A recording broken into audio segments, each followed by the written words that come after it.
하나님의 말씀 함께 보시겠습니다. 오늘 우리에게 주신 하나님의 말씀은 요한 3서 2절 말씀입니다. 요한 3서 2절 말씀을 봉독하겠습니다.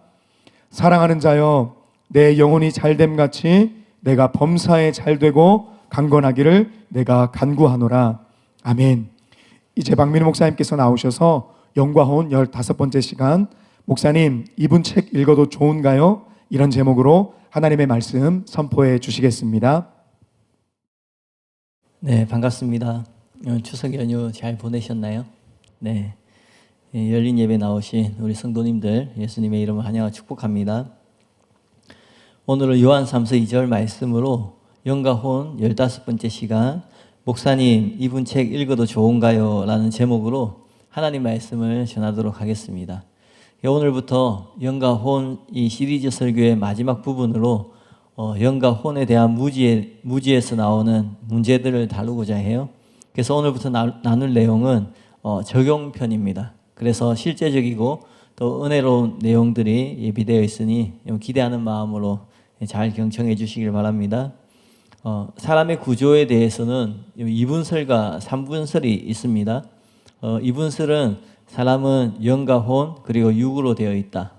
그리고 3분설은 사람은 영, 혼, 육으로 되어 있다. 영과 혼이 같은 것이냐 아니면 구분되는 것이냐 하는 것인데요. 근데 교계에서는 2분설이 대세를 이루고 있어요. 그렇지만 지난 여러 시간을 통해서 또 성경을 통해서 2분설이 틀리고 3분설이 옳음을 확실하게 이렇게 증명했었습니다. 그런데 3분설을 믿는 이것이 진리인데요. 3분설을 믿는 우리가 조심해야 할 것이 있습니다. 그것은 지나치게 영에 치중하는 것이에요. 이로 인해서 발생하는 문제가 대략 3가지가 있는데 그것들을 하나하나 살펴보고자 합니다. 첫 번째 한번 따라해 보겠습니다. 워치만 리와 위트니스 리의 주장. 3분설을 믿는 사람들은 지나치게 영 중심입니다. 혼이나 몸을 낮게 보거나 또 너무 부정적으로 보고 혼을 영과 대치되는 것으로 봐요. 3분설을 믿었던 초대 교부들에 대한 자료는 별로 없어서 그 내용은 잘 알 수 없지만 그러나 대표적으로 3분설을 믿었고 또 영향을 많이 끼친 워치만 리와 또 지방교회의 위트니스 리의 가르침을 살펴보면 문제가 심각하다는 것을 알 수 있습니다. 워치만 리의 대표작은 영에 속한 사람 1, 2, 3권인데요. 워치만 리는 그 책에서 영과 혼 사이에 대립각을 세우고 영이 혼을 다스리고 혼이 육을 다스려야 한다고 주장을 해요. 또 워치만 리가 쓴 혼의 잠재력이라는 책에 보면은 혼의 세력이 있는 곳에 또한 악령이 있다라고 얘기합니다. 또 모든 성령의 역사는 인간의 영을 통하여서 이루어지고 모든 원수의 역사는 인간의 혼을 통하여서 이루어진다. 이렇게 혼은 악한 것이고 영은 좋은 것이다. 이렇게 생각을 합니다. 그리고 그 책의 마지막 부분에 보면은 혼을 처리해야 한다. 이렇게 주장하고 있어요. 심지어 그의 제자 위트니스 리는 영이 혼에서 구원받아야 한다라고 역설하고 있습니다. 그러나 성경은 혼을 그렇게 부정적으로 보지 않는다라는 거예요. 사도 바울도 우리의 혼이 흠없게 보존되기를 원한다고 했습니다. 데살로니가전서 5장 23절에 보면 평강의 하나님이 친히 너희를 온전히 거룩하게 하시고 또 너희의 온 영과 혼과 몸이 우리 주 예수 그리스도께서 강림하실 때에 흠없게 보존되기를 원하노라. 또 오늘 본문에서 사도 요한은 혼이 잘 되는 것이 중요하다라고 보았어요. 혼이 잘 되는 것에 비례해서 범사에 잘 되고 강건하게 된다 그렇게 말합니다. 요한 3서 1장 2절에 사랑하는 자여 내 영혼이 잘됨 같이 내가 범사에 잘 되고 강건하기를 내가 간구하노라. 사람들은 여기서 내 영혼이 잘됨 같이 라고 했을 때 이 영혼이 당연히 영이라고 생각을 해요. 그러나 원어에 보면 푸시케 혼을 나타내고 있는 거예요. 무엇보다도 하나님의 말씀은 우리의 영에 도달하기 전에 먼저 혼을 통과해야 함을 알 수 있습니다. 히브리서 4장 12절에 보면 하나님의 말씀은 살아있고 활력이 있어 좌우의 날선 어떤 금보다 예리하여 혼과 영과 및 간절과 골수를 찔러 쪼개기까지 하며 또 마음의 생각과 뜻을 판단하나니. 이 구절은 영과 혼이 함께 쓰이는데 성경에 보면 영과 혼이 함께 쓰이는 구절이 많은데요. 그 성경 중에 이 순서가 유일하게 뒤바뀐 경우예요. 여기 뭐 혼이 먼저 나오죠. 성경에 보면은 영과 혼을 같이 쓸 때 영이 항상 나옵니다. 근데 여기서 보면은 이렇게 혼이 먼저 나옵니다. 여기처럼 순서가 바뀐 이유는 말씀이 영이 아니라 혼에 먼저 역사하기 때문에 그렇습니다. 물론 성령은 지혜와 계시의 영입니다. 그리고 모든 그리스도인은 그 성령님이 함께 하시기 때문에, 내주하시기 때문에 계시를 받을 수 있어요. 그렇다 할지라도 성경의 완성과 함께 특별 계시는 끝이 났어요. 그렇기 때문에 그리스도인에게, 우리에게 정말 필요한 것은 계시가 아니라는 거예요. 우리가 계시를 받을 수 있는 존재임에도 불구하고 정말 우리에게 필요한 것은 계시가 아니고 진짜 우리에게 필요한 것은 성경에 대한 올바른 가르침임을 믿으시길 바랍니다. 근데 이렇게 중요한 가르침을 먼저 혼으로 접수해야 된다라는 거예요. 우리는 혼, 그 다음에 영을 통해서 말씀을 배우고 하나님의 뜻과 일치하는 소원을 갖게 됩니다. 그러니까 순서가 혼, 영이 되는데 거의 동시에 일어나는 거죠. 이렇기 때문에 혼은 영의 적이 아니라는 거예요. 혼과 영이 대립각이 아니라는 거예요. 영과 혼은 동료이고 팀이고 같은 편인 거예요. 지지난주에 담임 목사님이 깐부라고 이렇게 얘기했는데, 깐부는 그런 거죠. 짝꿍이고 동지이고 경기를 할 때 같은 팀, 같은 동료. 영과 혼이 그렇다라는 거예요. 영과 혼은 한 팀인 거예요. 같은 팀인 거예요. 또 흔히 알고 있는 것처럼 혼이 영에 복종해야 하는 것이 아니에요. 우리는 어디에 복종해야 되냐면, 우리는 혼이 영에, 또 육이 혼에, 그런 것이 아니라 우리의 영과 혼과 몸이 모두 성령님께 복종해야 되는 존재예요. 근데 잘못 생각하면 고린도전서 2장과 3장에 나오는 이 세 종류의 사람이 마치 워치만 리와 위트니스 리의 주장을 지지하고 있는 것처럼 착각할 수 있다는 거예요. 한 예로 웨인 글루뎀의 조직신학 상근에 보면 이런 내용이 나와요. 고린도전서 2장 14절, 3장 4절. 이 말씀은 육에 속한 사람, 신령치 못한 사람, 문자적으로는 혼에 속한 사람, 그리고 신령한 사람 등 세 종류의 사람에 관해 말하고 있다. 이와 같은 구분은 육신에 속한 불신자, 혼을 따라 사는 신령치 못한 사람들, 그리고 영의 소욕을 따르는 성숙한 신앙인 등 세 종류의 사람이 있다는 의미 아닌가. 이거를 읽고 담임 목사님께서도 잠시 이렇게 생각하셨어요. 정말 이 말이 맞다면 워치만 리의 주장이 옳은 것이 아닌가. 왜냐하면 워치만 리 이렇게 보거든요. 육에 속한 사람이 불신자이고 혼에 속한 사람이 어린 신자이고 영의 소욕을 따르는 사람이 성숙한 신자. 만약 그렇다면 우리가 육에 속하거나 혼에 속하는 사람이 되지 말고 영에 속한 사람, 혼과 몸을 다스리는 영에 속한 사람이 되어야 한다는 이 워치만 리의 주장이 가능하기 때문에 그렇습니다. 그러나 이것은 그럴듯하게 들릴지 모르지만 이것은 어이없게도 성경 내용을 다르게 각색한 거예요. 성경에 있는 내용을 이렇게 착각을 한 거죠. 의도적으로 각색한 건 아닐지라도 순간적으로 착각을 해서 지금 잘못 말하고 있는 것이에요.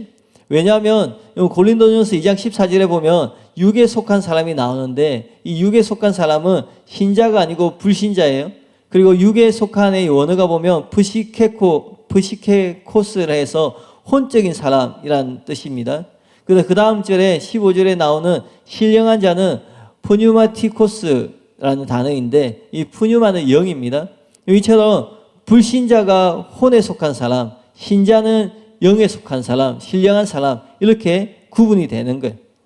그러니까 불신자는 여기 육에 속한 사람이라고 되어 있는데, 이 육이 우리의 육체가 아니라 원어에 보면 혼에 속한 사람이라는 의미인 거예요. 그러니까 워치만 리는 육에 속한 사람이 불신자이고 혼에 속한 사람은 좀 미성숙한 사람이고 그렇게 했는데, 성경 원어에 보면은 그렇지 않다라는 거예요. 그리고 3장에 보면 육신에 속한 자 나와요. 이 우리말로는 비슷해 보이지만 원어는 완전 다릅니다. 그래서 이 3장에 나오는 단어는 사르키노스라는 단어인데, 이게 진짜 육신에 속한 사람을 얘기해요. 근데 이 육신에 속한 사람은 불신자가 아니라 어린 신자입니다. 그러니까 워치만 리나 위트니스 리의 주장과 다른 내용인 거예요. 그러니까 이 산문서를 믿는 사람은, 산문설이 진리임에도 불구하고 산문서를 믿는 사람은 영을 중시하는 경향이 있습니다. 그래서 영이 가장 중요하고 그 다음에 혼이 중요하고 그 다음에 육이 중요하다고 생각하는 거예요. 그래서 영과 혼은 대립관계인 거예요. 영은 혼에서 벗어나서 영적인 사람이 돼야 된다 이렇게 주장을 하는 거죠. 그러니까 영은 신령한 사람, 혼은 어린 신자, 육은 불신자 이렇게 생각을 했는데, 근데 실제로 성경 원어를 살펴보면은 그게 하나의 착각이라는 거죠. 실제로는 혼에 속한 사람이 불신자이고 육에 속한 사람이 어린 신자로 되어 있다라는 거예요. 근데 더 중요한 것이 있어요. 그것은 바울이 신자를 이렇게 구분하지 않는다라는 거예요. 신자를 혼에 속한 사람, 신령한 사람으로 이렇게 나누고 있지 않을 뿐 아니라 또 그들이 영에 속한 자라고 착각하고 있는 신령한 자도 실제로 영에 속한 사람이 아니에요. 그러니까 영에 속한 사람, 신령한 사람은 성령님께 속한 사람, 성령님의 통치를 받는 사람을 의미하는 것입니다. 그 증거로 신령한 사람에 사용된 푸뉴마티코스는 사람의 영이 아니라 성령님과 관계가 있는 단어입니다. 문맥에서 그게 분명히 나타나는데요. 바울이 고린도전서 2장 3절에서 줄곧 성령님에 대해서 말하고 있습니다. 성령님의 역사로 복음과 진리를 받아들이고 말씀대로 살려고 하는 자가 신령한 자라고 나오는 거예요. 그러니까 이 신령한 자는 사람은 영과 혼과 육으로 되어 있는데 사람의 영에 속한 사람이 신령한 것이 아니라 성령님께 속한 사람이 신령한 자라는 거예요. 이 외에도 고린도전서 14장 37절에 또 한 번 신령한 자라는 표현이 나옵니다. 만일 누구든지 자기를 선지자나 혹은 신령한 자로 생각하거든. 근데 여기서도 이 신령한 자가 영이 아니라 성령님과 관계에 있는 단어입니다. 왜냐하면 고린도전서 14장은 성령의 은사들을 나열하는 장이기 때문에 그렇습니다. 그러므로 신령한 자는 영에 속한 사람을 뜻하는 것이 아니라 성령님께 속한 사람을 의미하는 겁니다. 따라서 사람을 영에 속한 사람, 혼에 속한 사람, 육에 속한 사람 이렇게 구분하는 것 자체가 성경적으로 바른 것이 아니라는 거예요. 그래서 우리는 혼이 영에 복종하는 영에 속한 사람이 되어야 하는 것이 아니라 우리는 영과 혼과 몸이 하나님께 복종하는, 하나님 말씀 앞에 복종하는, 성령님께 복종하는 신령한 사람이 되어야 됨을 믿으시길 바랍니다. 이해가시죠? 또 고린도전서 9장 27절에 보면 내가 내 몸을 쳐 복종하게 함은 이렇게 나옵니다. 여기서 바울이 자기의 몸을 쳐서 복종하게 한다고 해요. 근데 누구에게 복종하게 한다고 나옵니까?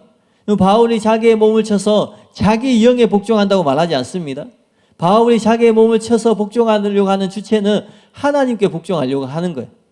바울은 하나님 말씀대로 살고 맡겨준 사명을 감당함으로 하나님께 복종을 했습니다. 빌립보서 2장 12절에 보면 그러므로 나의 사랑하는 자들아 너희가 나 있을 때뿐 아니라 더욱 지금 나 없을 때에도 항상 복종하여 두렵고 떨림으로 너희의 구원을 이루라 라고 나옵니다.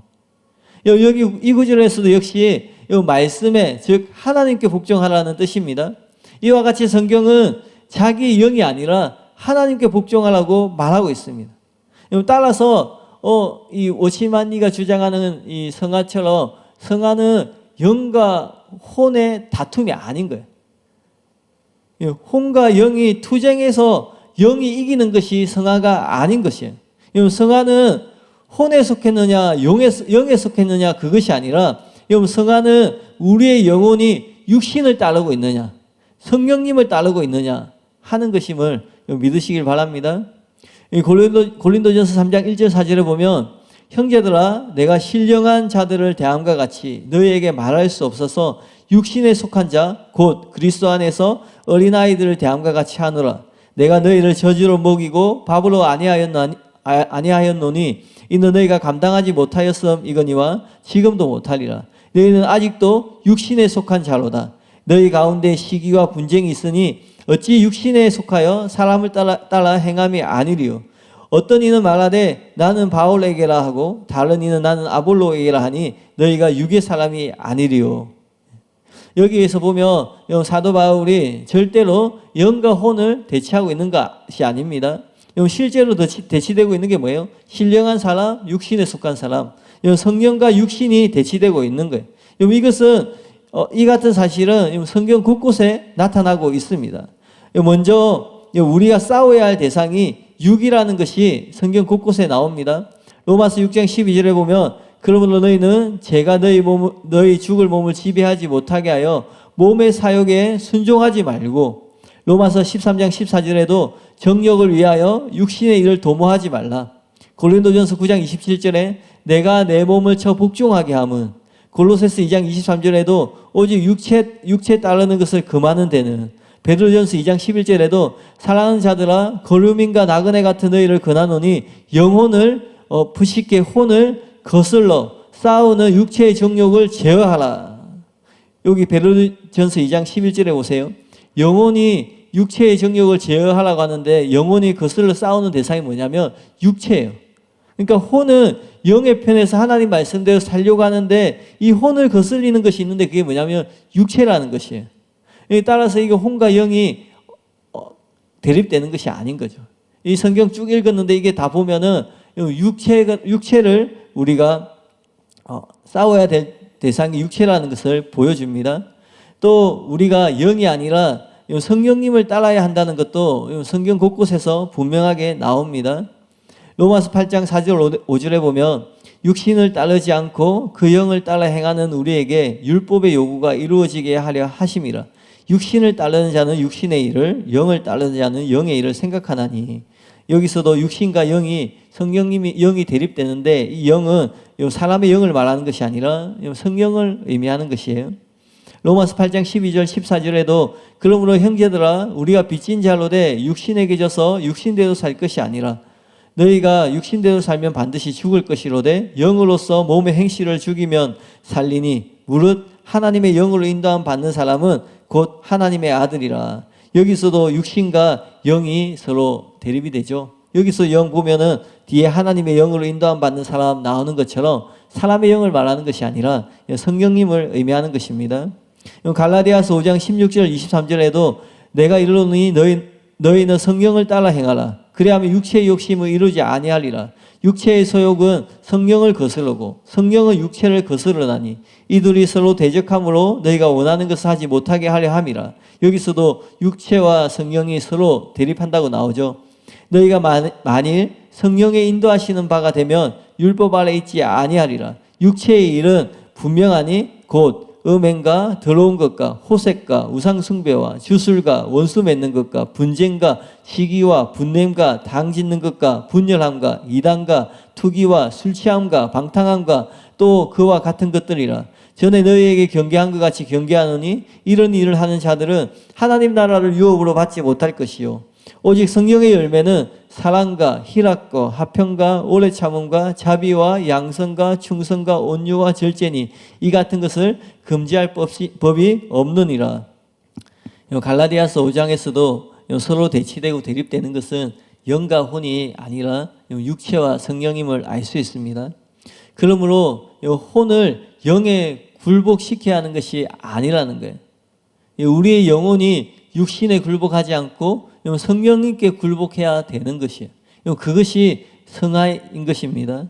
그런데 우리가 무엇으로 육신을 따르지 않고 성령을 따를 수 있을까요? 우리가 이 말씀에 보면 너희가 육신에 지지 말고 성령을 따르라고 얘기하는데 우리가 무엇을 가지고 성령을 따를 수 있습니까? 우리가 성령을 따를 때에 우리가 성령을 따르는 것이 단지 영이 아니라는 거예요. 우리는 영혼이 육신을 따르지 않고 성령을 따르는 자가 돼야 됩니다. 왜냐하면 사람과 영은 사람의 영과 혼은 분리되지 않고 하나로 존재하기 때문에 그렇습니다.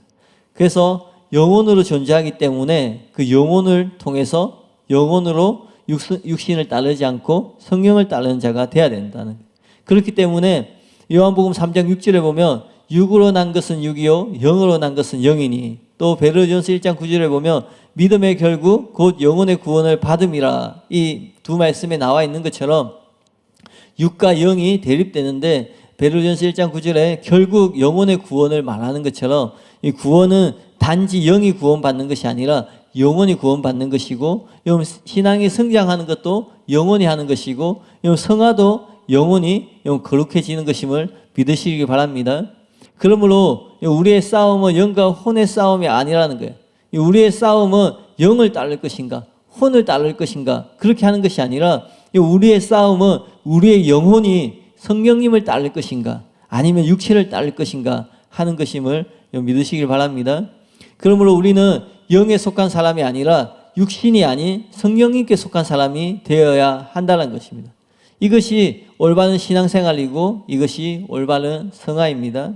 한편 담임 목사님께서는 위트니스 리의 책은 물론이고 워치만 리의 책도 여러분에게 추천하지 않으세요? 담임 목사님께서 신학생 시절 워치만 리의 영에 속한 사람 1, 2, 3권에 대한 명성을 듣고 그 책을 사서 읽어보셨습니다. 근데 이상하게도 믿음이 안 가고 거부감이 들어서 조금 읽다가 그만두셨습니다. 여러분, 참 진리는 영적으로 공명이 되고 빨려 들어가게 되어 있습니다. 그러나 참 진리가 아닌 것은 아무리 지혜롭게 보이고 논리적이고 그럴듯하게 보일지라도 영적으로 깊은 공명이 안 됩니다. 뭔가 미심쩍고 끄림칙한 부분이 있어요. 성령님이 이것을 통해서 이것을 사용해서 우리를 진리 가운데 인도하시는 것인데요. 그런데 이 책이 정확히 그랬다고 하셨어요. 그 뒤로 워치만 리의 책에 대한 관심이 없어서 더 이상 읽지 않으셨습니다. 그런데 한기총 회장을 지낸 한 유명한 목사님께서 담임 목사님에게 신기한 간증을 들려주시면서 워치만 리의 정상적인 그리스도의 생활을 위하여라는 책을 강력하게 추천해 주셨어요. 또 얼마 지나지 않아서 하버드대를 졸업하고 KBS에 있는 베테랑 PD님께서 또 담임 목사님 찾아오셔서 동일하게 이 책을 또 추천하셨어요. 그러니까 이게 두 명이 추천을 하니까 담임 목사님이 이 책이 정말 좋은 책인가 생각을 한 거죠. 그 예전에는 또 담임 목사님 젊은 시절이고 또 신학생이었으니까 또 혹시나 선입견을 가지고 이 좋은 책을 잘못 본 것은 아닌가 그렇게 생각이 드셔서 그 책을 다시 사셔서 열린 마음으로 처음부터 끝까지 읽어보셨다고 해요. 처음에는 감칠맛나게 또 논리적으로 지혜롭게 또 설명을 깔끔하게 잘 되어 있어서 정말 좋은 책이구나, 안 읽었으면 큰일 날 뻔했다 그런 생각이 드셨다고 해요. 근데 이런 기대감을 가지고 열심히 읽었는데 계속 읽다 보니까 심각한 문제들을 발견하게 되었습니다. 세 가지 심각한 오류를 발견했는데 오늘 이 세 가지 오류를 나누고 마치려고 하는데요. 한번 잘 들어보세요. 첫 번째 오류는 뭐냐면 제시펜 루시의 십자가도라는 책에 나오는 것과 동일한 오류입니다. 이게 무엇이냐면 로마서 6장에서 바울이 설명한 십자가의 도를 베드로전서 2장 24절에 근거해서 신유에 요구되는 믿음처럼 믿어야 죄를 이길 수 있다는 주장입니다. 우리가 병이 치유되려면 어떻게 해야 돼요? 예수님이 채찍에 맞음으로 우리가 나음을 얻었다는 이 말씀을 믿어야 됩니다. 이와 같이 내가 예수님과 함께 십자가에 못 박히고 죄에 대해서 죽었고 하나님께서 대해서 살아났다고 확실하게 믿어야 한다는 그 주장이에요. 그래야지 죄를 이기고 거룩해질 수 있다는 것이에요. 우리나라에도 이렇게 설교하는 분들이 많습니다. 여러분들이 이 말을 들었을 때에 뭐가 잘못됐지 이런 생각이 들 수 있을 거예요. 근데 워치만 리도 이렇게 알고 잘못 가르치고 있다는 거예요. 그러니까 이게 잘못된 가르침이라는 거예요. 근데 이것이 실제로 효과가 있는가? 우리가 믿는다고 우긴다고 되는 것이 아니잖아요. 만약에 우리가 예수님이 채찍에 맞음으로 우리가 나음을 얻었다. 그것을 믿어야 된다. 그렇게 믿어야지 치유를 받는 것이다. 이게 틀린 말이 아니에요. 근데 실제로 치유 현장에 가면은 모든 사람이 다 낫는 것이 아니에요. 무슨 말인지 이해가 가세요? 그 말씀을 믿음에도 불구하고 다 낫는 것이 아니에요. 보면은 만약 그러면은 더 많은 사람들이 치유되고 더 그렇게 될 것이에요. 근데 구원도 그렇다라는 거예요. 그래서 워치만 리가 우리가 치유 사역을 할 때도 내가 그 말씀을 믿음에도 불구하고 온전히 치유되는 사람이 있는가 하면 그렇지 않는 사람이 있으니까 이게 실제로 그렇게 적용이 되니까 이걸 구원에 해서 우리가 예수님과 함께 죽었고 예수님과 함께 십자가에 못 박힐 때 죄에 대하여서 죽었고 하나님께 대하여서 산자가 되었다. 그래서 우리는 죄를 이기고 거룩해진 것이다. 이것을 믿어야 된다라는 거예요. 그런데 그것을 믿는데 실제로 살아가는데 죄에서 이겨요, 안 이겨요? 이길 때도 있지만 안 이길 때도 있는 거예요. 그러니까 실제로 효과가 보니까 있을 때도 있고 없을 때도 있는 거예요. 그러니까 워치만 리가 여기에 무엇을 더하냐면 그런데 그렇게 믿는데 실제적인 효과적인 믿음을 가지려면 계시가 반드시 필요하다고 주장을 한다라는 거예요. 워치만 리의 정상적인 그리스도의 생활에 이런 내용이 나옵니다. 로마서 6장 11절 이와 같이 너희도 너희 자신을 죄에 다해 죽은 자요 그리스도 예수 안에서 하나님께 대하여 살아있는 자로 여길지어다. 이 말씀에서 그러면 여기는 비결은 무엇인가? 여기서 여길지어다 했으니까 여기는 비결은 무엇인가? 한마디로 말해서 그것은 계시이다. 우리는 하나님께로부터 친히 오는 계시가 필요하다. 우리는 그리스도와 함께 연합되었다는 사실에 눈이 떠여져야 한다. 그것은 하나의 교리로서 아는 것 이상이다. 그러한 계시는 모호하고 불명확한 것이 아니다. 우리 중 대부분은 그리스도께서 우리를 위하여 죽으셨다는 사실을 분명히 깨닫게 된 날을 기억할 수 있으며 동시에 우리가 그리스도와 함께 죽었다는 사실을 깨달을 때에 관해서도 명확히 알고 있어야 한다. 이 단계들은 무엇인가? 첫째로 계시가 있다. 우리가 이미 논의한 대로 이것은 언제나 믿음과 경험을 앞선다. 하나님께서는 그의 말씀을 통하여 우리의 눈을 열어주셔서 그의 아들에 관한 진리를 보여주신다. 오직 그럴 때에만 우리가 믿음으로 그 사실을 우리의 것으로 받아들이면 그것이 우리의 생활 가운데 경험으로 실제화되는 것이다. 따라서 우리가 얻는 것은 다음과 같다. 1. 계시 객관적. 2. 경험 주관적. 이 내용이 뭐냐면 이런 거예요. 우리가 복음을 들어요. 그래서 예수님께서 우리를 죽으셨다는 그 얘기를 듣고 그걸 믿게 돼요. 그 신앙생활을 해요. 근데 신앙생활을 하는데 우리의 뜻대로 되지 않아요? 근데 나중에 어떤 일이 일어나냐면 야 진짜 내가 죽었구나 하는 그런 경험을 한다는 거예요. 무슨 말인지 이해가시죠? 예. 근데 이 주장에 문제가 있는데 뭐냐면 이 주장에 의하면은 구원이 두 단계로 나누어집니다. 십자가의 도를 들어서 알고 믿을 뿐 아니라 계시를 받아서 특별한 믿음을 또 가져야 되기 때문에 그런 것이에요. 그래서 비결을 말해주는 것 같지만 사실은 치유받는 것만큼이나 죄에서 자유케 하는 것이 불확실하고 또 요원하고 어려운 것이 되게 할 뿐이라는 거예요. 이는 바울이 로마서 6장에서 뭐라고 말하고 있는지 자세히 보지 않고 십자가의 도라는 안경으로 해석을 한 것이에요. 바울은 로마서 6장에서 십자가의 도를 설명한 후에 11절에 이렇게 말해요.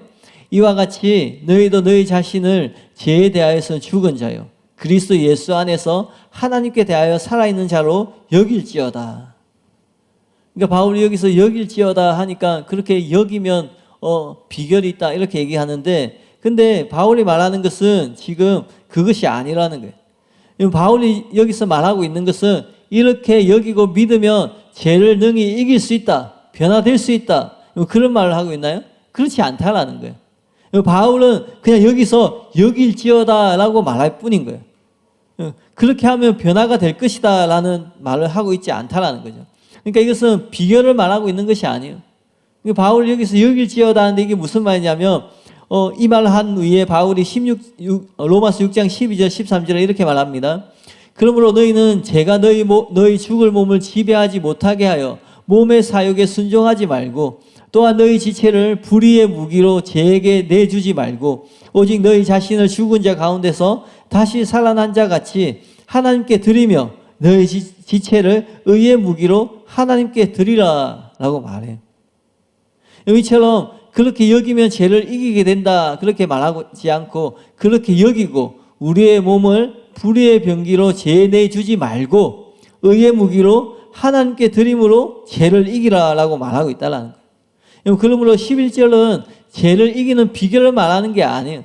그렇게 여길지어다 이것은 그렇게 여기면 죄를 이길 것이다 그것을 말하는 것이 아니라 이 11절은 죄를 이겨야 하는 죄 가운데서 살아서는 안 되는 당위성을 얘기하고 있는 거예요. 그리스도인은 그렇게 해야 된다라는 거죠. 이것이 이 11절의 진짜 의미인 거예요. 이렇게 당위성을 이야기하고 있지 비결을 말하려고 있는 것이 아니라는 거예요. 그러면 죄를 이기는 비결은 무엇이에요? 4절에 나오는 것처럼 새 생명 가운데 행하는 것이 비결이라는 거예요. 저와 여러분이 예수님을 임금과 구주로 영접해요. 죄에서 회개하고 돌이킵니다. 그럼 우리 안에 어떤 일이 일어납니까? 성령님이 우리 안에 오십니다. 성령님이 우리 안에 오시면 어떤 일이 일어나요? 죽어있던 우리의 영을 살리시고 새 생명을 주십니다. 그걸 예수님이 영접한 것이고 그것을 우리가 거듭난 것이고 그것을 칭이고 그렇게 표현하잖아요. 그러면 끝나는 것인가? 그게 아니에요. 새 생명이 우리 가운데 임했어요. 우리가 죽어있던 우리의 영이 살아났어요. 그래서 우리는 죄에 대하여서 죽었고 하나님께 대하여 산자가 되었습니다. 그러면 이제는 우리는 그 새 생명을 가지고 성령을 쫓아 살아가는 사람이 되어야 된다는 거예요. 이것이 신앙생활의 비결이라는 거예요. 그러니까 워치만니가 얘기하는 것처럼 그렇게 여긴다고, 그렇게 믿고 우긴다고 되는 것이 아니라 우리 안에 하나님께서 주신 새 생명을 가지고 성령님을 쫓아서 하나님 말씀대로 살아가는 것, 우리를 죄의 병기로 내어주는 것이 아니라 의의 무기로 하나님께 드림으로써 죄를 이기는 삶을 사는 것이 신앙생활의 비결임을 믿으시길 바랍니다. 근데 워치만니는 11절을 여기는 것을 죄를 이길 수 있는 비결로 착각한 거죠. 그런데 여기고 또 믿고 고백해도 안 되는 거예요. 우리가 신앙생활을 하는 것처럼 나는 분명히 믿는데, 치유가 그런 거잖아요. 나는 분명히 믿는데 근데 어느 순간 치유가 되고 또 안 될 때도 있고 그러니까 그냥 믿고 고백해서는 안 되고 여기에 무엇인가 특별한 것이 부여돼야 되는 거예요. 근데 구원은 그런 것이 아니라는 거죠. 그리고는 그렇게 해서 거기에 무엇인가 필요한 계시를 필요하다고 본 것이 워치만니의 주장인 거예요. 이것이 십자가의 도를 오해해서 주장하고 있는 첫 번째 잘못된 오류입니다. 두 번째 오류는 이런 것이에요. 자기의 역량 이상으로 무거운 짐을 들려고 할 때 어떻게 해야 됩니까? 우리 여자분들이 짐을 옮기는데 내가 그걸 들 수 없어요. 내 옆에 남편이나 장성한 아들이나 힘이 센 사람이 있으면 어떻게 해야 됩니까? 더 힘센 사람에게 부탁해야 되죠. 아이들이 무엇을 옮길 때 자기 힘으로 할 수 있지만 자기 힘으로 하지 못할 때 어떻게 해야 돼요? 억지로 한다고 옮길 수 있나요? 옮길 수가 없죠. 더 힘이 센 사람에게 부탁해야 되는 거예요. 또 물에 빠진 사람이 있어요. 근데 이 물에 빠진 사람을 구출하려면 어떻게 해야 돼요? 이 물에 빠진 사람이 호적될 때 주변에서 그 구조자가 맴돈다고 합니다. 왜냐하면 잘못 접근했다가는 그 사람이 아직 힘이 많이 남아있을 때는 구조하기 위해서 온 사람을 막 같이 물속에 집어넣을 수 있으니까. 아니면 뒤쪽으로 가가지고 이렇게 한다든지 그렇게 얘기하죠. 그래서 힘이 다 빠질 때까지 기다렸다가 구조하는 거예요. 이런 것들을 설명하면서 어떤 얘기를 하냐면 이렇게 얘기를 해요. 죄를 버리고 하나님께 순종하기 위한 어떠한 노력도 하지 말아야 하고 성령님을 의지해야 한다. 그러면 하나님께서 해주신다라는 거예요. 그러니까 이 물에 빠진 사람이 자기가 살려고 애쓰고 발버둥 칠 때는 살 수가 없었는데 결국 힘이 다 빠지고 축 처졌을 때 구조해 주는 것처럼 우리가 하나님 앞에 순종하려고 하고 말씀대로 살려고 애쓰고 노력하는 것이 소용이 없다라는 거예요. 그런 것들이 소용없음을 알고 내가 할 수 없구나. 그렇게 되는 순간 성령님이 해주신다라는 거죠. 아멘 같죠? 네. 그래서 이런 주장을 해요. 네, 저도 들으면서 아멘 했습니다. 워치만니 책 읽으면서. 네. 율법으로부터 워치만니가 이런 주장을 합니다. 율법으로부터 구원받는다는 것은 일상생활에서 어떤 의미를 가지는가? 좀 가장된 말일지 모르나 그 말은 내가 이제부터는 하나님을 위하여 전혀 아무 일도 하지 않겠다는 뜻이며 내가 다시는 하나님을 기쁘게 하려고 노력하지 않겠다는 뜻이다. 우리 안에서 행하시는 이는 하나님이시다. 율법으로부터의 구원은 우리가 하나님의 뜻을 행할 의무에서 해방된다는 뜻은 아니다. 그것은 물론 우리가 무법한 사람이 되는 것을 의미하지 않는다. 그와 정반대이다. 그렇게 헷갈리는 거예요. 그 말은 우리가 그 뜻을 우리의 힘으로 행하는 것에서 해방된다는 뜻이다. 우리가 그 뜻을 행할 수 없다는 사실을 충분히 확신할 때에 우리는 옛사람을 근거로 해서 하나님을 기쁘시게 하려고 노력하는 것을 그치게 된다. 마침내 우리가 완전한 절망의 지점에 도달할 때 노력하는 것까지 중단하게 되고 주님의 부활 생명이 우리 안에 나타나도록 주님을 의지하게 된다. 마음으로 아멘이 되죠. 우리도 노력하는 것을 빨리 포기하면 할수록 그만큼 더 유익하다. 왜냐하면 우리가 그 일을 독점하고 있다면 성령님이 역사하실 곳이 없기 때문이다. 그러나 만일 우리가 나는 그 일을 하지 않겠습니다. 다만 주님께서 나를 위해 그 일을 해주실 것을 믿습니다. 라고 말한다면 우리는 우리 자신보다 더 강한 능력으로 그 일을 해내는 것을 발견할 것이다. 1923년에 나는 유명한 캐나다인 전도자 한 사람을 만난 일이 있다. 내가 위와 같은 내용의 설교를 하고 난 후에 그와 함께 그의 집으로 걸어 돌아가는 중이었는데 그는 다음과 같이 말하였다. 로마서 7장에 관한 내용은 오늘날 좀처럼 듣기 힘든 말씀입니다. 근데 그 말씀을 다시금 들어보니 기쁩니다. 내가 율법에서 구원받는 날은 땅 위에서의 천국과 같은 날이었습니다. 그리스도인이 된, 이제 예수님 믿고 구원받은 날 얘기하는 거예요. 이제 그리스도인이 된 거예요. 그리스도인이 된 지 여러 해가 지난 후에도 나는 여전히 하나님을 기쁘시게 하려고 최선을 다하고 있었습니다. 그러나 내가 노력하면 할수록 그만큼 많은 실패를 했습니다. 나는 하나님을 이 우주 가운데 가장 큰 요구자로 생각했습니다. 그러나 나는 그의 요구들 중 가장 작은 것도 이룰 수 없는 무력한 존재라는 것을 깨달았습니다. 어느 날 갑자기 로마서 7장을 읽을 때 빛이 비쳐 나는 내가 죄로부터 구원받았을 뿐 아니라 율법으로부터 구원받았음을 깨달았습니다. 나는 놀라서 벌떡 일어나 다음같이 말하였습니다. 주님은 정말 나에게 아무 일도 요구하지 않으십니까? 그렇다면 나는 주님을 위하여 아무 일도 더 할 필요가 없습니다. 구원받은 이후에 이 특별한 계시가 필요하다는 겁니다. 하나님의 요구는 변하지 않았다. 그러나 우리는 그 요구를 이룰 자들이 아니다. 하나님을 찬미하라. 하나님은 보좌 위에서 율법을 주시고 내 마음 가운데서 그 율법을 지키시는 분이시다. 율법을 주신 그분이 자신이 그것을 지키신다. 하나님은 요구를 하시지만 또한 그 요구를 이루신다. 그 친구는 자기가 아무 할 일이 없다는 것을 깨달았을 때에 벌떡 일어나 소리칠 수 있었다. 그리고 그와 동일한 발견을 하는 자는 모두 그렇게 할 수 있다. 우리가 무엇이든 해보려고 노력할 때에 하나님은 아무 일도 하실 수가 없다. 우리가 실패를 거듭하는 것은 우리가 노력하기 때문이다. 하나님은 우리가 아무것도 할 수 없다는 것을 보여주기 원하신다. 우리가 그것을 완전히 깨달을 때까지 실망과 한멸은 결코 사라지지 않을 것이다. 이것은 실제로 유명한 설교자, 청교도 설교자 존 오웬을 비롯해서 여러 책과 설교에 자주 나오는 내용이에요. 여러분 어떠세요? 들으니까 어떠세요? 은혜가 되죠. 왜 그럴까요? 이게 왜 은혜가 될까요? 왜냐하면 이 내용에는 진리와 비진리, 사람의 생각이 섞여 있기 때문에 그렇습니다. 이 워치만니의 주장 가운데 우리 힘을 의지하지 않고 전적으로 성령님을 의지해야 한다는 것은 옳은 주장이에요. 분명한 진리입니다. 그러나 죄를 이기고 하나님께 순종하기 위해 어떠한 시도나 노력도 하지 말아야 한다라는 것은 진리가 아니라는 거예요. 왜냐하면 성령님은 보혜사로서 우리를 도와주시는 분이시지 우리를 대신하는 분이 아니시기 때문에 그렇습니다. 만약에 성령님이 우리를 대신하는 분이시면 예수님을 영접한 모든 그리스도인, 그 안에 성령님이 계신 모든 성도는 저절로 성화가 되고 저절로 하나님 말씀대로 사는 존재가 될 것이에요. 근데 실제로 그렇지 않다라는 거예요. 은혜도 마찬가지예요. 은혜도 대신하는 은혜가 아니라 스스로 힘으로 안 되는 것을 될 수 있도록 돕는 은혜라는 것이에요. 은혜 가운데 행해야 하는 것이지 은혜만 믿고 아무것도 하지 않으면 안 된다는 것이에요. 그러므로 우리는 자기를 의지하지 말고 오직 성령님을 의지하되 온 힘을 다해서 죄와 싸워야 하는 존재라는 것입니다.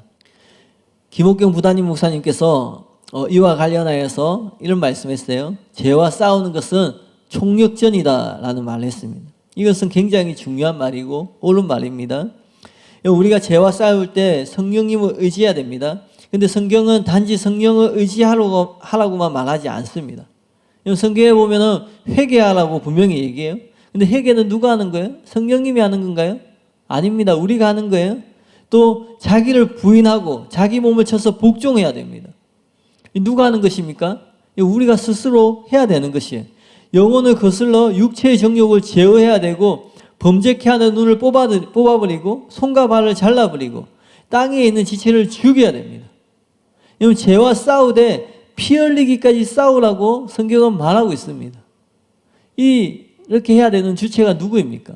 우리는 단지 믿고 성령님 의지하고 있으면 성령님이 우리를 대신해서 죄와 싸우시고 피 흘리기까지 싸워 주시나요?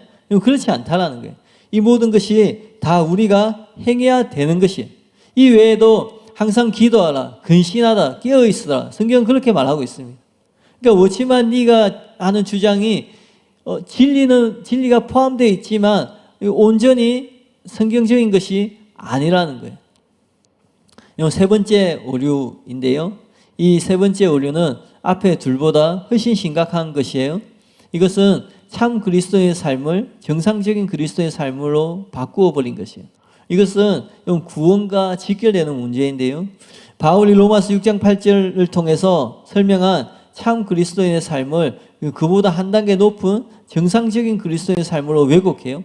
그래서 그러한 삶을 살지 못해도 정상적인 수준은 아니지만 그리스도인인 것처럼, 구원받은 것처럼 속이고 있다는 거예요. 이에 대해서 워치만니는 이렇게 썼습니다. 로마서 4장 25절에 있는 주 예수의 부활은 우리의 의인과 관련해서 언급되었다. 예수는 우리의 범죄함을 위하여 내어줌이 되고 또한 우리를 의롭다 하심을 위하여 살아나셨느니라. 여기에서 논의되고 있는 문제는 하나님 앞에서 우리의 위치이다.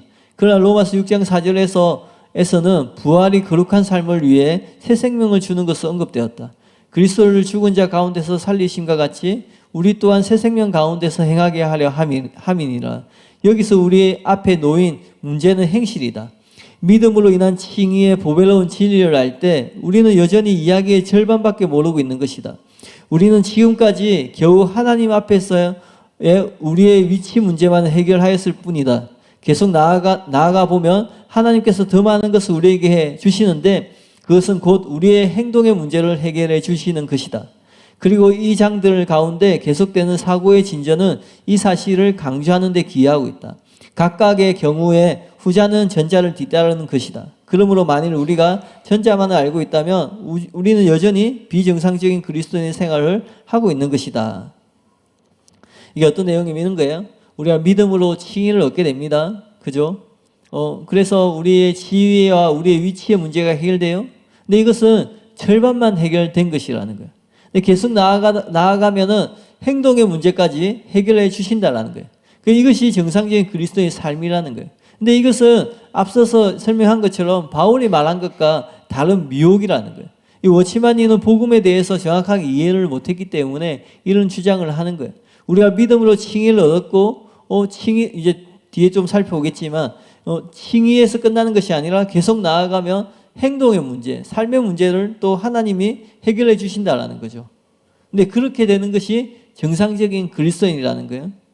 계속 보겠습니다. 어쩌면 당신은 구원받기 전에 자신을 구원하려고 노력한 일이 있을 것이다. 당신은 성경을 읽고 기도도 하고 교회 나가고 구제도 했다. 그런데 어느 날 당신의 눈이 떠여지자 당신은 완전한 구원이 이미 십자가 위에서 이루어진 사실을 발견한다. 당신은 그저 그것을 받아들이고 하나님께 감사드렸다. 그리고 평강과 기쁨이 당신의 마음 가운데 흘러 들어왔다. 그런데 좋은 소식은 성화도 구원과 동일한 기초 위에서 이루어질 수 있다는 것이다.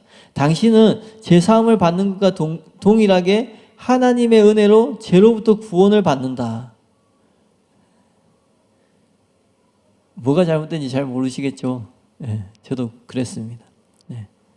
여기 보면은 구원과 성화를 구분시키고 있어요. 네. 그래서 우리가 우리의 행함이나 우리의 행실로 구원받는 것이 아니라 예수님의 십자가의 공로로 구원받습니다. 예수님 십자가에서 그 모든 대가를 지불했어요.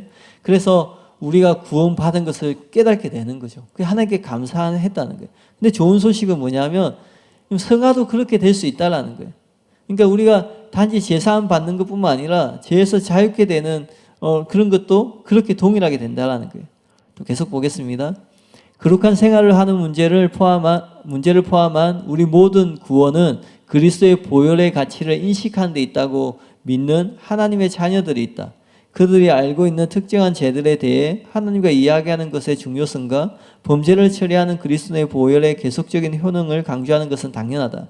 그러나 그들은 그리스도의 보혈이 모든 것을 해결하여 주는 줄로 생각한다.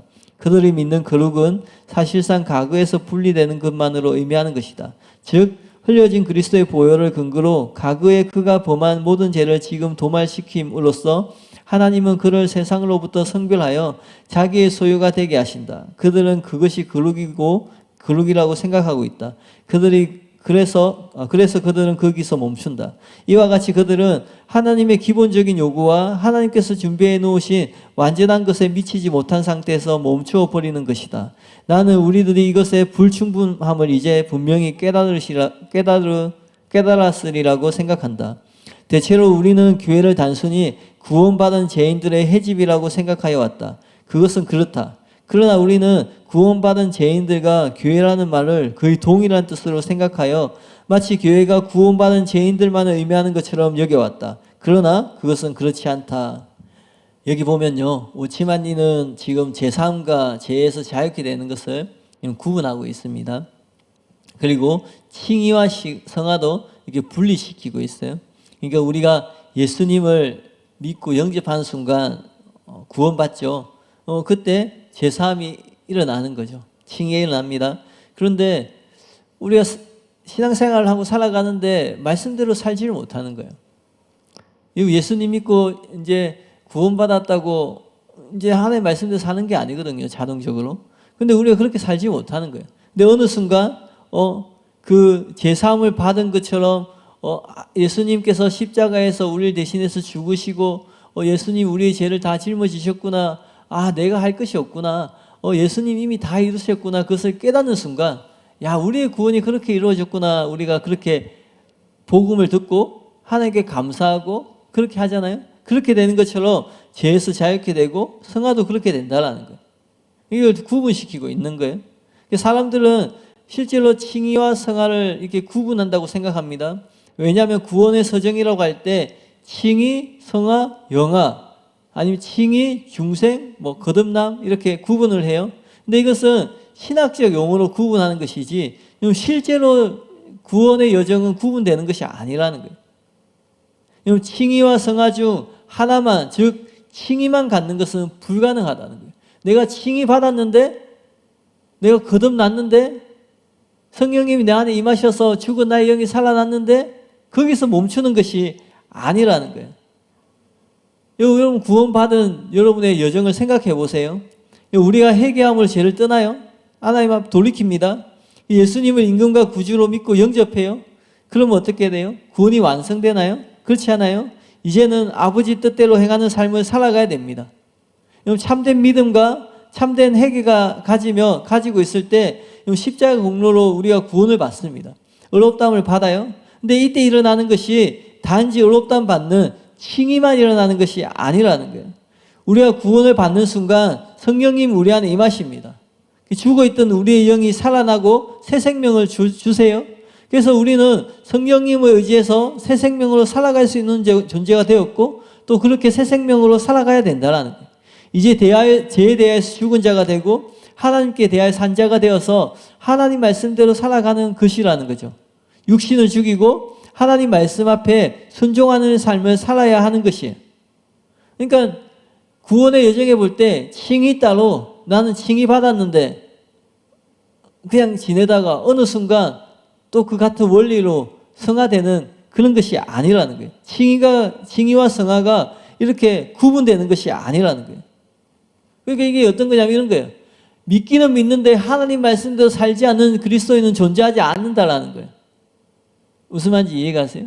내가 믿는다고 고백하고 예수님 믿는다고 고백하면서도 예수님 믿음으로 예수님을 영접함으로 우리가 구원을 얻었는데 근데 그렇게 구원받은 그리스도인이 근데 나는 구원받았지만 나는 하나님 말씀대로 살지 않을 거야. 그런 이상한 그리스도인은 존재하지 않는다라는 거예요. 근데 오치마니는 그것이 가능하다고 생각하는 거예요.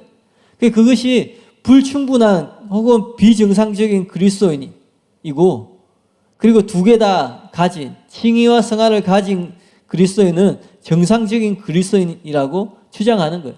그러니까 불충분한 비정상적인 그리스도인이라는 것은 앞서 얘기하는 것처럼 구원받은 죄인들, 그러니까 그리스도인인데 불충분하고 비정상적인 삶을 살지만 그래도 구원은 받았다라고 얘기를 하는 거예요. 근데 실제로 어떻습니까? 여러분 전자는 그리스도인이 아닙니다.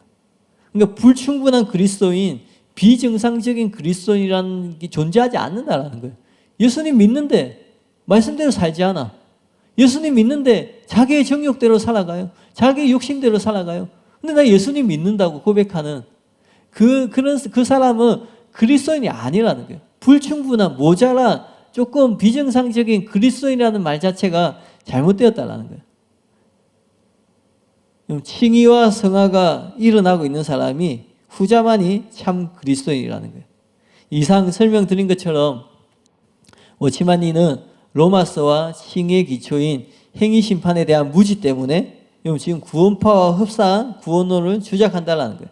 그러니까 이 세 번째 오류는 사소한 오류가 아니라는 거예요. 영혼들의 안전을 위협하는 심각한 오류라는 거죠. 무슨 말인지 이해가시죠? 예. 그러니까 예수님 믿는데 예수님 영접했는데 말씀대로 살지 못하고 만약에 우리가 여전히 죄 가운데 산다면 사도 바울이 얘기하는 것처럼 성경이 얘기하는 것처럼 죄를 끊어버리고 하나님 말씀대로 살려고 해야죠. 근데 내 의지, 내 힘으로 하는 것이 아니라 성령님을 의지해서 성령님이 우리에게 주신 새 생명을 의지해서 그렇게 살아가려고 해야죠. 근데 오치만니는 하면 안 된다는 거예요. 내가 노력하면 노력할수록 내가 할 수 없다는 것을 깨달을 수밖에 없다는 거죠. 그래서 내가 할 수 없구나. 내 힘으로 할 수 없구나. 그걸 깨닫고 모든 것을 놓아버릴 때 그 일이 일어난다는 거예요. 그러니까 구원과 지금 성화를 동일하게 보는 거예요. 이거 구원도 마찬가지죠. 우리 율법으로 의롭다함을 받을 수 없잖아요. 율법을 행하려고 행하면 행할수록 어떻게 돼요? 이 거대한 율법 이룰 수 없는 우리 안에 있는 이 우주적인 죄를 그 존재를 직감하는 거죠. 내가 의롭게 살려고 하면 할수록 할 수가 없는 거예요. 그래서 어떻게 해야 돼요? 두 손 두 발 들고 하나님 앞에 나아가야죠. 그래서 나의 힘으로 나의 의로 구원받을 수 없는 그것을 깨닫고 예수님 십자가 공로 의지하고 그렇게 했을 때 구원받는 것처럼 성화도 그렇게 일어난다라는 거예요. 근데 그것은 심각한 오류이고 잘못된 것이라는 거예요. 그래서 목사님이 예전에도 이 책을 읽을 때 공명이 되지 않고 읽지 않았는데 다시 읽어보시고는 이전보다 더 문제가 있고 이 책이 더 주의가 필요함을 알게 되셨습니다. 그래서 오늘 설교 제목에 보면 목사님 이분 책 읽어도 좋은가요? 결론은 뭐냐면 읽으면 안 된다라는 것입니다. 근데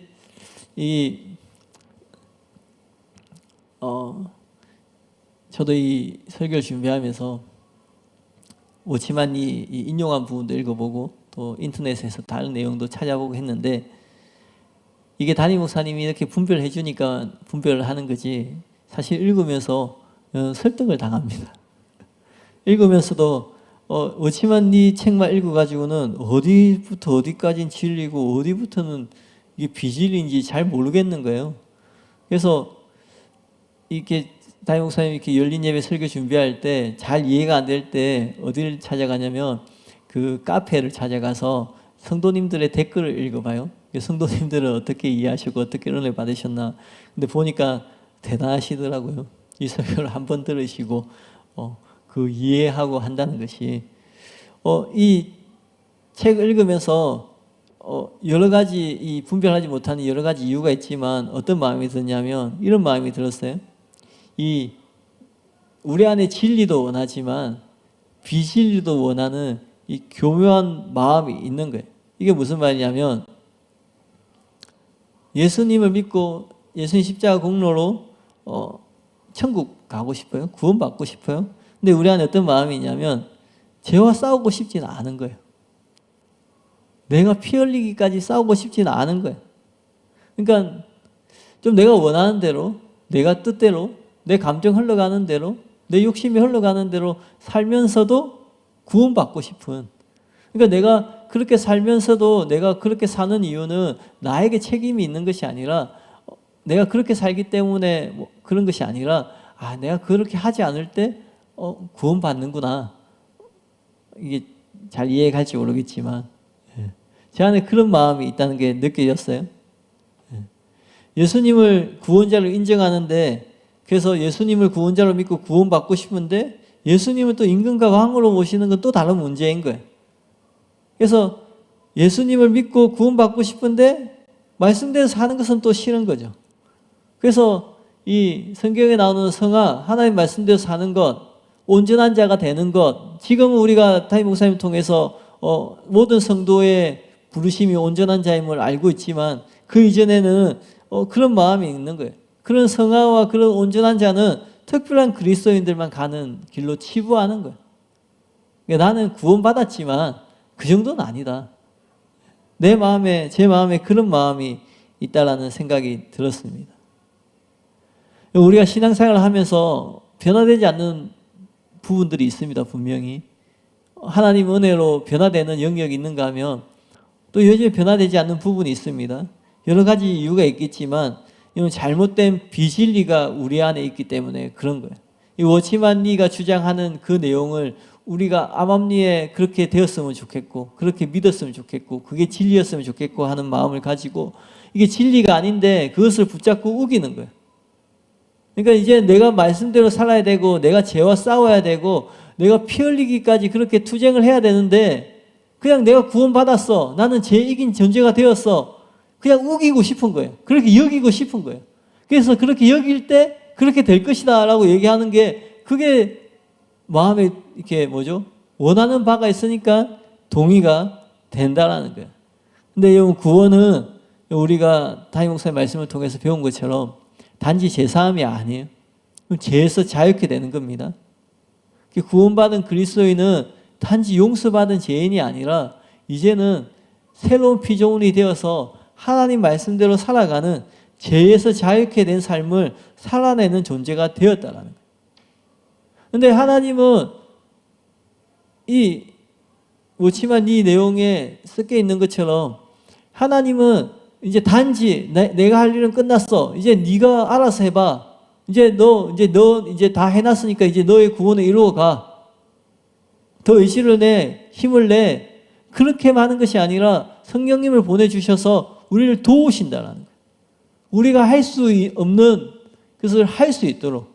여러분 은혜를 받았을 때 생각해 보세요.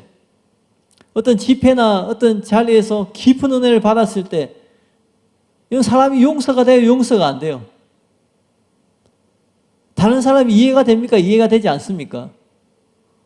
그전에는 이해해야 된다, 용서해야 된다, 사랑해야 된다. 내 머리로는 알지만 내 마음으로는 사랑하지 못하는 거예요. 용서하지 못하는 거예요. 이해하지 못하는 거예요.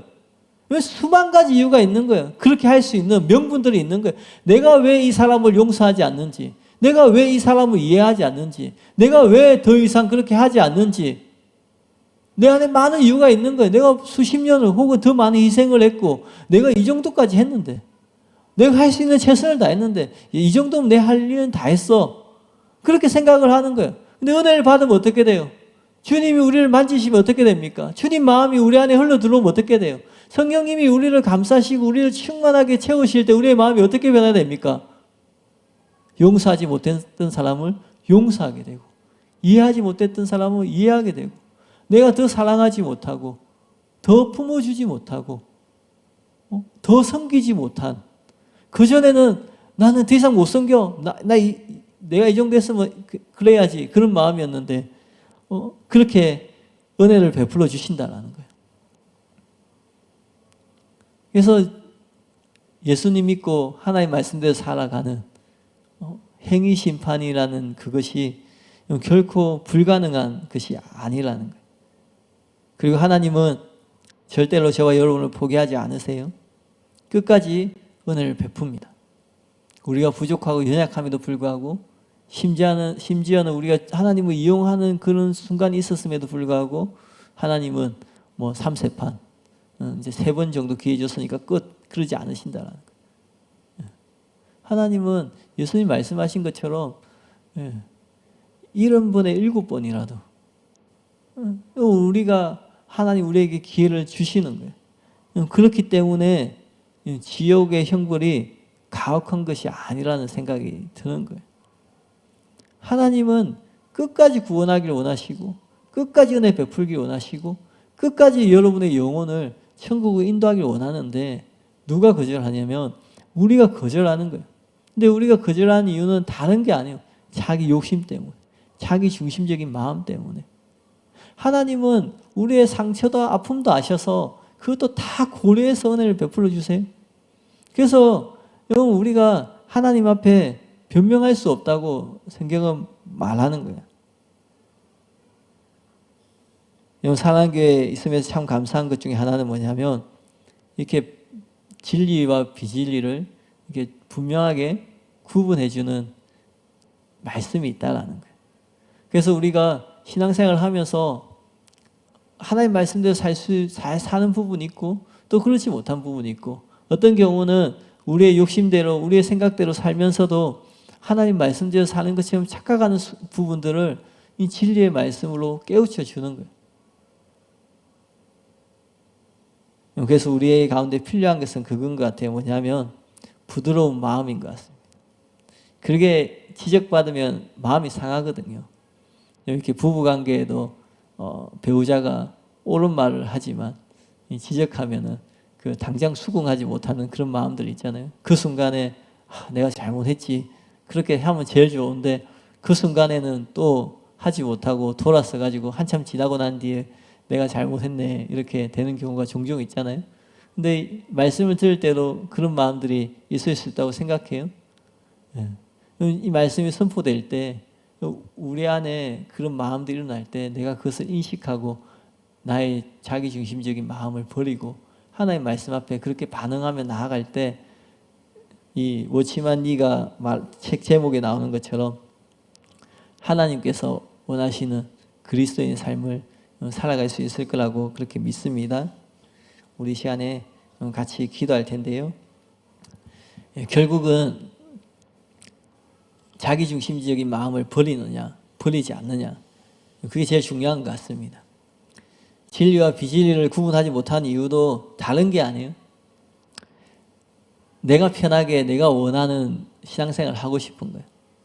이슬로는 예수님이 나의 삶의 임금이고 주인이시고 왕이시고 예수님 통치해달라고 다스려달라고 우리 집에 우리 삶에 주님이 통치자가 되시길 원한다고 하면서도 실제로 어떤 영역은 그렇게 하나님 앞에 그 모든 것을 내려놓고 그렇게 말씀에 순종함에도 불구하고 어떤 부분은 어떤 영역은 여전히 내가 주인이 되어서 여전히 내가 왕이 되어서 내 뜻이 이루어지길 원하고 내가 원하는 바가 이루어지길 원하고 하나님 앞에 그것을 간철시키려고 막 떼쓰는 그런 마음들이 있기 때문이라고 생각이 들어요.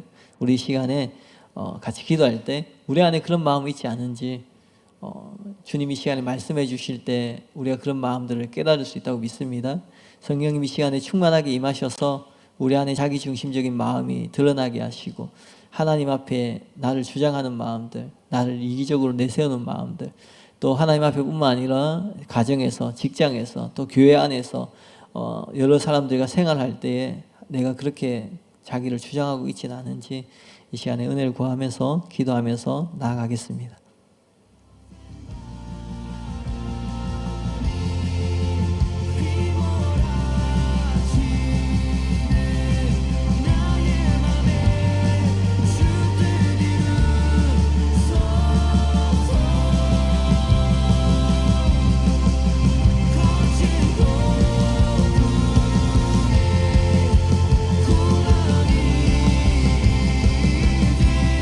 하나님 감사합니다. 하나님 내가 주님을 사랑한다고 고백하면서도 예수님을 임금과 구주로 모신다고 고백하면서도 하나님의 통치를 구한다고 기도하면서도 여전히 내 뜻대로 내 욕심대로 내 욕망대로 하나님 나의 뜻을 이루고자 하는 나의 이기적인 마음들 하나님 그런 마음들을 발견할 수 있는 은혜 주심을 감사합니다. 하나님 우리가 진리와 비진리를 구분하지 못한 이유가 무엇입니까? 우리 안에 진리가 아님에도 불구하고 그것을 원하는 마음이 있기 때문에 그렇습니다. 성경은 분명히 명확하게 말씀하고 있지만 잘못된 가르침에 우리가 미혹되고 그것을 수긍하고 받아들인 이유는 내가 정말 진리를 사랑하고 하나님 말씀대로 살고자 하는 마음이 있음에도 불구하고 우리 안에 여전히 내 뜻대로 내 욕심대로 내 편의대로 살고자 하는 예수님 십자가의 공로로 구원받기를 원하지만 죄와 싸우길 원하지만 적당히 싸우길 원하고 적당히 타협하길 원하는 이 정도 했으면 하는 마음 성경은 철저하게 싸우라고 얘기하고 피 흘리기까지 싸우라고 얘기하고 믿음의 선배들은 그러한 싸움을 싸워갔음에도 불구하고 우리는 그렇게 하지 않길 원하는 편하게 신앙생활 하길 원하는 적당하게 신앙생활 하길 원하는 하나님의 은혜도 누리고 세상도 누리고자 하는 마음 하나님 주신 은혜도 누리고 세상이 주는 만족도 누리고자 하는 마음, 하나님의 인정도 받기를 원하고 사람의 인정도 받기를 원하는 마음, 하나님 우리 안에 있는 두 마음이 있음을 고백합니다. 하나님 이 은혜를 베풀어 주셔서 우리 안에 이 마음들이 드러나게 하시고 진리의 말씀 앞에 분별되게 하시고 잘못된 마음을 버리고 하나님의 말씀을 붙잡을 수 있는 은혜가 부어지게 하여 주시옵소서. 하나님 우리가 여전히 죄 가운데에 살아가는 것은, 우리가 여전히 실패하고 우리가 여전히 좌절하는 것은 우리의 힘으로 우리의 노력으로 그렇게 해서 그런 것이 아니라 단지 우리의 힘만 의지하고 단지 우리의 노력만 하였음을 고백합니다.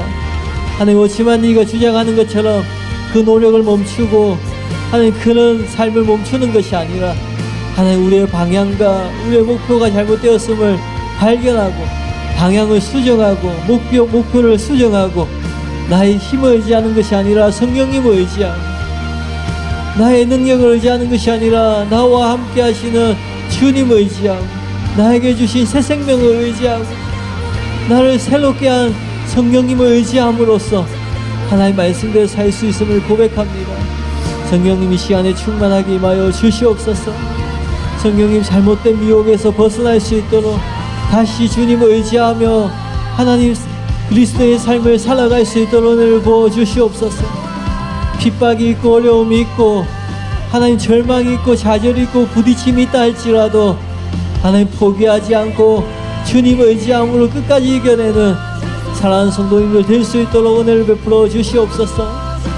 인간의 생각, 사람의 달콤한 말에 미혹당하지 않고 하나님 진리를 붙잡고 하나님 말씀을 붙잡고 사도 바울이 그렇게 살아간 것처럼 하나님의 사람들이 그렇게 살아간 것처럼 죄와 싸우되 피 흘리게 싸우며 철저하게 싸우며 타협하지 않는 하나님 그런 믿음을 가질 수 있도록 하나님 그런 신앙생활을 할 수 있도록 그런 삶을 살아갈 수 있도록 주님이 시간 은혜를 베풀어 주시고 함께하여 주시옵소서.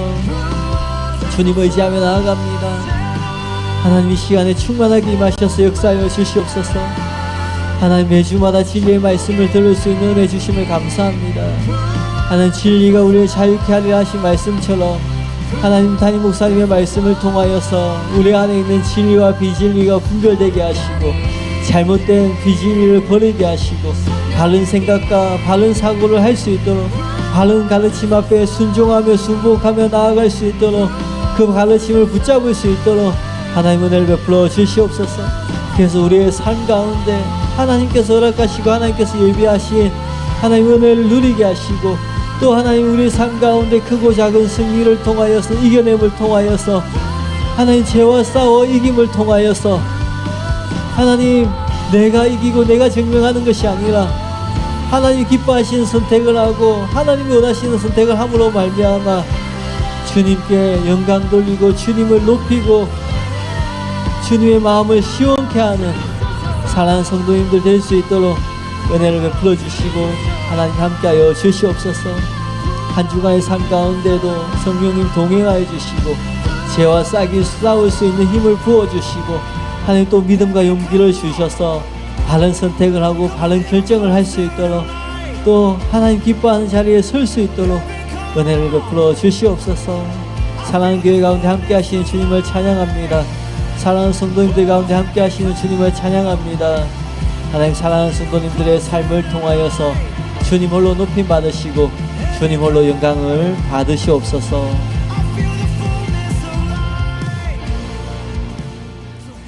이 모든 말씀을 살아계신 예수님의 이름으로 기도하였습니다.